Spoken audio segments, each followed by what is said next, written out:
Now, moving ahead, the Minister of Foreign Affairs, Ambassador Olivier Nduhungirehe, says Rwanda's role in peacekeeping missions across Africa is key, adding that the international community and various organizations should not underestimate it. Adam Squizera has the details.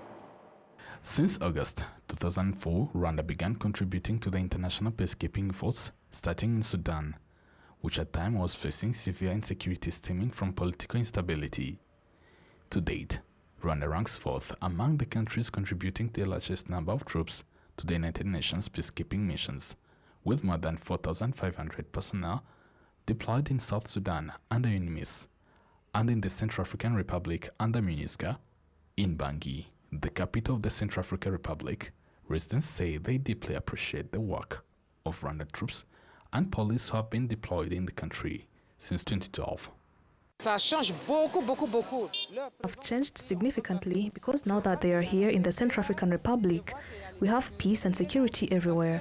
The Rwandan forces deployed here have done a remarkable job. You see them providing security across all areas, on the roads, in the neighborhoods, and you can clearly feel the safety. You can move around at any time from 4 a.m. until late at night, without fear of being robbed or harassed. Honestly, since the Rwandan troops arrived, we have seen a major and positive change. The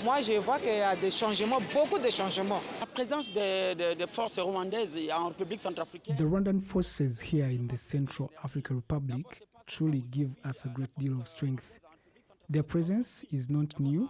They were here before and left behind a lasting positive legacy because they were the ones who stopped the advance of the rebels.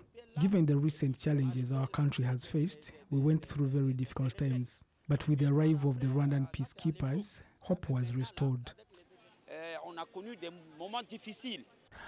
Under military cooperation arrangements in 2022, Rwanda began assisting Mozambique, which had been struggling with the terrorist group Ansar al-Sunnah in the province of Cabo Delgado. More than 3 years later, many residents who had fled their homes have returned to their normal life.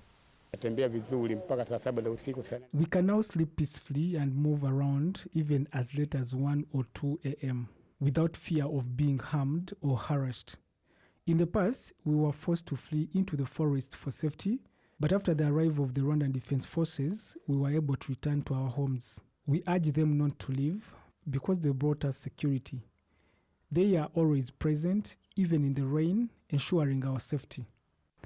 In August 2025, during his visit to Rwanda, Mozambique's President Daniel Chapo praised the role played by the Rwandan Defense Force and police in restoring peace and security in Cabo Delgado province. And also to thank the people of Rwanda through the Rwandan forces who are helping our nation to combat terrorism in the province of Cabo Delgado. Once more, we would like to pay homage to the men and women of Rwanda who, alongside the Mozambican forces, have been fighting the terrorists, the enemies of peace, stability, development, and the well-being of the Mozambicans. Thanks to this cooperation, we can see the peace returning back to the region, especially the province of Cabo Delgado.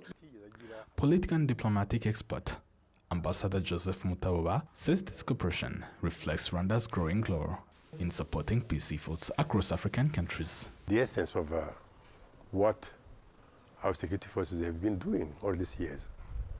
How can we try to do what other people, other nations, other countries are missing when it comes to peace and security? We know how it is hard and we know how it is painful. So therefore we say, how can we provide? How can we become the providers of the security they need? And that's very important because they said never again. But the never again was just words. It happened in Rwanda. So how can Rwanda today and then in early 2000 could, after the genocide against Tutsis, could say never again. And we decided to say, peace and security, it is something we missed, it's something we need for all other people, irrespective of where they come from. In July 2022, following the request from Mozambique, the government of Rwanda agreed to deploy forces to help restore peace and security in the country and protect key infrastructure located in Cabo Delgado province, as explained by the Minister of Foreign Affairs and International Cooperation, Ambassador Olivier Nduhungirehe.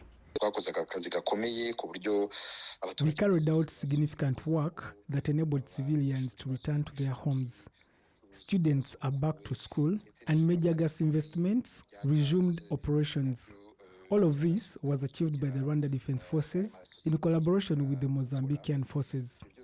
However, Minister Nduhungirehe notes that the actions of some countries and international organizations that continue to put the pressure on troops involved in these missions risk slowing down the efforts aimed at restoring peace and security. We also recalled that Rwanda itself contributed funds 10 times greater than those provided by the EU, and that we even lost soldiers who were killed. We emphasized that in carrying out this mission, Rwandan forces are working for Mozambique, its citizens, and the international community at large, including companies with investments there. These forces cannot effectively perform their duties while being constantly criticized, sanctioned, and put under pressure. On the side of Mozambique and Rwanda, the cooperation will continue, but it is clear that it could be undermined by the behavior of countries that keep putting us under pressure or imposing sanctions. Besides peacekeeping and counterterrorism operations in Africa, Rwanda's forces have also recently took part in humanitarian missions, including assisting the rehabilitation of infrastructure in Jamaica that have been damaged by Hurricane Melissa. Adams Kwizera, RwandaTV News.